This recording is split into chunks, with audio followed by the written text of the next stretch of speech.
আমরা জানি ভাষা বহমান নদীর মতো।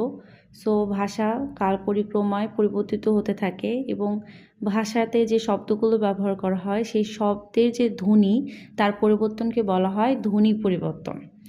এই ধ্বনি পরিবর্তনের এক ধরনের পরিবর্তন হচ্ছে ধনাগম, যেখানে দুই ধরনের ধনাগম আমরা লক্ষ্য করি, একটা হচ্ছে স্বরাগম আর একটা হচ্ছে ব্যঞ্জনাগম। সো ধ্বনি পরিবর্তন বা ধনাগমে যদি স্বরাগম ঘটে সেক্ষেত্রে স্বরধ্বনির আগমন ঘটে, সেক্ষেত্রে আমরা বলতে পারি এটাকে স্বরাগম। তো স্বরাগম আবার তিন প্রকার বা তিনভাবে হয়ে থাকে: আদি স্বরগম, মধ্য স্বরগম, অন্ত স্বরগম।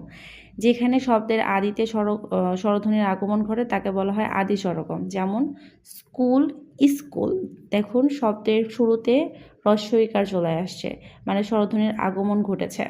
মধ্য স্বরগম হচ্ছে শব্দের মধ্যে স্বরধ্বনির আগমন ঘটে, যেমন রত্ন, রতন, ফিল্ম, ফিলিম, দেখেছেন হ্রস্বইকার চলে আসছে। এরপরে অন্তঃস্বরগম। অন্তঃস্বরগম কি? অন্তঃস্বরগম হচ্ছে শব্দের শেষে স্বরধ্বনির আগমন ঘটবে, যেমন দিশ, দিশা, স্বরিয়া ধ্বনির আগমন ঘটেছে।